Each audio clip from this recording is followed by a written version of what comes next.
Tambak na naman ang mga tupiin. Ito nga pala yung mga nilaban namin ng mga nakaraan. Naglaba kami.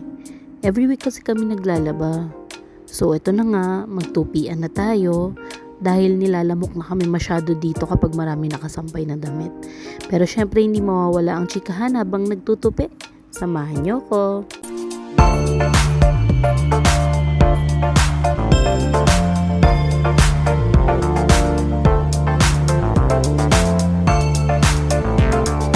Hi guys, it's Paula and welcome back to Mom Life with Camera. Today's vlog is simple, raw, and super real life. So ito na nga, magtutupi ako ng mga damit namin. Ito yung mga nilabhan namin nung nakaraan. And habang busy ang aking kamay, chikahan naman tayo dito sa camera. So, kung may ginagawa ka rin habang nanonood, perfect, sabay tayo. Guys, pagpasensyahan nyo na yung pagtutupi ko ha. Kasi hindi ko talaga porte o linya yung pag-aayos dito sa bahay. Pero syempre, dahil wala naman akong ibang aasahan, is gagawin ko yung best ko para magawa yung mga gawain sa bahay. Katulad na lang ng pagtutupi ng damit. Kaya naman as you can see, yung pagtutupi ko ng damit, hindi siya perfect. Wala nang baliktad-baliktad yan. Basta maitupi ko lang talaga siya. I know this is not good example. Pero sa katulad ko na super busy at mommy na maabilidad at gumagawa ng pera, nagpapasok ng pera sa bahay, tumutulong sa asawa, and nakakapag-provide din sa family, is pagbigyan nyo na ako kahit na hindi perfect yung pagtutupi ko ng damit. Alam nyo, sa totoo lang, ako kasi yung tao na gusto kong gawin is yung mag-work, kumita ng pera, gawin yung mga dapat kong gawin, mga racket ko. Pero kasi wala naman akong ibang aasahan. So, minsan napapaisip ako, what if kumuha na lang ako ng makakatulong ko dito sa bahay para magawa ko yung mga dapat kong gawin sa mga business and all. So, nagawa naman na namin before yun. Dati, kumuha ko ng mag-aalaga sa anak ko, hindi lang isa, kundi dalawa pa. And yung ibang mga bagay about kay baby, doon ko na inaasa para magawa ko yung mga racket ko. Pero hindi talaga siya nag-work, as in, dahil ako talaga yung kailangan ng anak ko. Iba pa rin kasi talaga pag ikaw yung nag-aalaga sa anak mo. Like si baby, ilang taon pa lang siya, magto 2 years old pa lang siya this month. So, ang kailangan niya talaga is yung mommy niya.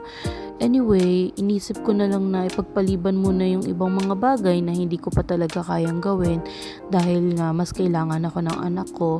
Pero naisip ko na someday, magagawa ko rin naman yung mga ganong bagay, yung mga gusto ko pang gawin, i-excel kapag malaki na si baby, yung as in kaya niya na yung sarili niya. But for now, magpapaka hands-on muna tayong ina at asawa, 'di ba? So, ayun na nga yung kwento kung bakit hindi talaga ako expert sa pagtutupi ng damit. As you can see naman, ang importante is maitupi siya at hindi siya pakalat-kalat somewhere. Kasi 'di ba nga nasa bukid kami, so napakadaming lamok dito. And hindi ko nga alam before na yung mga lamok pala is nakatira sa mga dahon or damo. So, marami talagang lamok kasi marami mga dahon at damo sa bukid. Then, doon ko lang nalaman na, kaya pala maraming lamok. Diyan pala sila nakatira. Alam nyo rin ba na sobrang dami kong gamit dito sa bahay, as in. Nung bata pa kasi ako, like, before, mahilig ako bumili ng mga damit. Lalo na nung nag-work ako, talagang may times na nag-shopping ako sa Ukayan. Marami akong binibiling mga damit. Or pag nagustuhan ko yung isang damit, talagang magmamine-mine ako talaga dyan. Yung mga uso pa dati, yung mga nagla-live selling. So, naipon ng naipon. Actually, yung iba nga wala na kasi nakailang lipat na rin ako ng bahay ever since nung naghiwalay kami nung tatay nung panganay kong anak. So, nakailang lipat na rin ako ng bahay. Tumira ako mag-isa sa apartment. Tapos hanggang sa dito na kami pinaka nag-settle sa bahay na ng tatay ng bunso ko. So, ayun. Kaya naman napakarami ko talagang gamit. So, yung ibang mga damit nga na iniwan ko dun, I mean, nagpalagay kasi ako ng gamit dun sa bahay ng biyanan ko.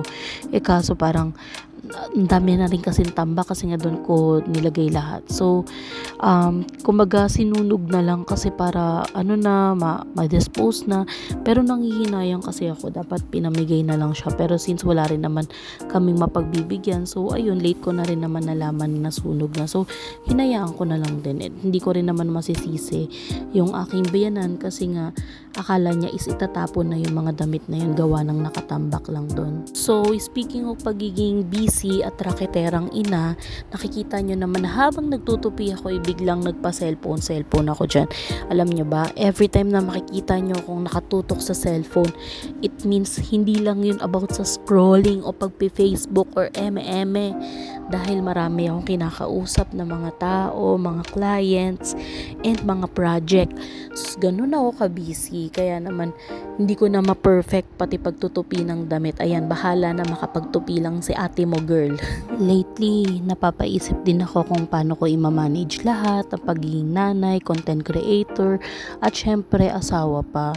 But one thing I'm proud of is I'm still showing up kahit mabagal minsan. Also, natutuwa ako na kahit comeback ko lang ulit sa YouTube is nandyan pa rin kayo, as in grabe. Sobrang nakaka-touch. Alam niyo yung feeling na bagong laba ka tapos may nagtapon ulit ng damit sa laundry basket. O kaya naman habang nagwawalis ka, may babing nagkakalat ulit sa likod mo.